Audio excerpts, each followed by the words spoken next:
A Polícia Federal realizou hoje mais uma fase da Operação Compliance Zero, que investiga fraudes do Banco Master e de Daniel Vorcaro. O alvo foi o publicitário Thiago Miranda, que, segundo a PF, teria sido contratado pelo ex-banqueiro para atuar em algumas frentes, como comprometer a imagem do Banco Central nas redes sociais, investigar e intimidar jornalistas, obter informações sigilosas de banqueiros. Essa operação cumpriu busca e apreensão em Brasília. E quem acompanha o caso de perto e vem conosco trazer as informações é o repórter Danilo Moliterno, já na tela conosco. Danilo, boa noite. O que você nos conta? Boa noite, Yuri, e a todos que nos acompanham aqui no Prime Time. Essa já é a 10ª fase da Operação Compliance Zero, que mira essa rede, essa teia próxima a Daniel Vorcaro e as fraudes do Banco Master. E é uma informação que vale a gente destacar, até para quem nos acompanha entender, são muitas as operações. A gente está falando de mais um braço dessa organização criminosa voltada à blindagem da organização. Basicamente, a tentar garantir que Daniel Vorcaro e as pessoas próximas a ele não fossem pegas caso esses crimes viessem à tona. É um braço que atua de maneira muito parecida com o que a gente já viu no caso de A Turma e Os Meninos, outros dois braços dessa organização criminosa. A gente relembra esses dois que atuavam na coação também e no monitoramento de pessoas consideradas detratores de Daniel Vorcaro. Portanto, mais um braço voltado à blindagem.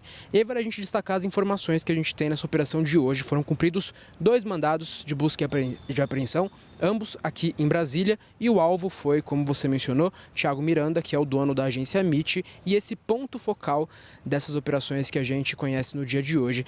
E aí você, Yuri, já faz um bom resumo do que a gente tem essa operação buscando indício. Basicamente, dessa operação que visava, primeiro, contratar pessoas, influenciadores e jornalistas que pudessem nas redes sociais defender o Banco Master e atacar o Banco Central que decidiu pela liquidação extrajudicial do Banco Master após indicar que não havia condições financeiras de a instituição continuar funcionando. Opa, o sinal do Danilo Moliterno. Danilo, deu uma rápida travada. Será que a gente ainda está com o Danilo, gente? Voltou? Danilo, deu uma rápida piscada aqui, interrompemos ali, quer dizer, não conseguimos te ouvir, mas agora retomamos, pedir para você voltar com o complemento da sua apuração e das suas informações. Pode deixar, vamos lá. Falava qual é o resumo do que a gente tem dessa operação que era realizada por esse braço. Então, a gente tem a contratação de influenciadores e de jornalistas que nas redes sociais atacavam o Banco Central. O Banco Central, repito, que foi responsável pela liquidação extrajudicial do Banco Master no momento em que indicou que não tinha condições financeiras de a instituição continuar funcionando, mas também essas operações desse grupo criminoso buscava monitorar pessoas e conseguir informações de maneira a coagir elas e assim interferir neste processo. E aí, só para finalizar, vale a gente trazer mais 2 destaques por aqui. Um primeiro realizado relacionado a essa tentativa de contratar pessoas que pudessem atacar o Banco Central. A gente já sabia há alguns meses que essa operação acontecia, mas agora a gente teve mais detalhes sobre como ela acontecia. No caso de um vereador que prestou depoimento à Polícia Federal, por exemplo, ele indicou ali que era oferecido uma espécie de contrato genérico que o influenciador aceitava e somente após assinar ele ficava sabendo que precisava defender o Banco Master e atacar o Banco Central sob a pena de, no caso dele, pagar uma rescisão de R$800 mil. Em alguns dos casos, inclusive, informações eram utilizadas para coagir estas pessoas. E um segundo ponto que vale a gente mencionar também é que ficamos sabendo com mais detalhes sobre como as informações financeiras obtidas de pessoas eram utilizadas nessa coação. Por exemplo, no caso de Malu Gaspar, colunista do O Globo. E uma última informação que faço destaque, não só jornalistas e pessoas midiáticas eram alvo dessas pessoas, dessa organização criminosa. Até Milton Maluf Filho, que é o CEO do Itaú, uma das maiores instituições financeiras do Brasil, foi um dos alvos desse grupo, o que dá uma dimensão do tamanho e da proporção dessa operação criminosa. Sem dúvida alguma. Danilo Moliterno, muito obrigado pelas suas informações ao vivo de Brasília. A analista Jussara Soares chega na tela para falar mais sobre esta operação de hoje. Boa noite, Jussara. A Polícia Federal diz que o publicitário Thiago Miranda usava métodos de intimidação a adversários parecidos com aqueles usados por outros grupos do entorno de Daniel Vorcaro. O que você apurou e nos conta? Boa noite. Oi, Yuri, boa noite para você e a todos.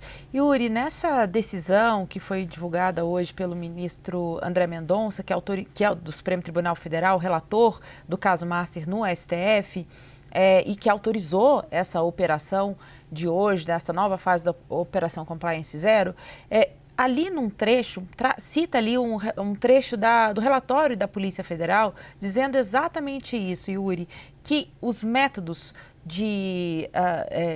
do publicitário Tiago Miranda, que seria ali o responsável pela essa contratação de influenciadores, por organizar o que eles viram, esse movimento de ataques ao Banco Central e também a outros desafetos de Daniel Worcaro, considerados desafetos por ele. E aí a gente cita também jornalistas que ele não gostava da atuação, das reportagens que eles faziam.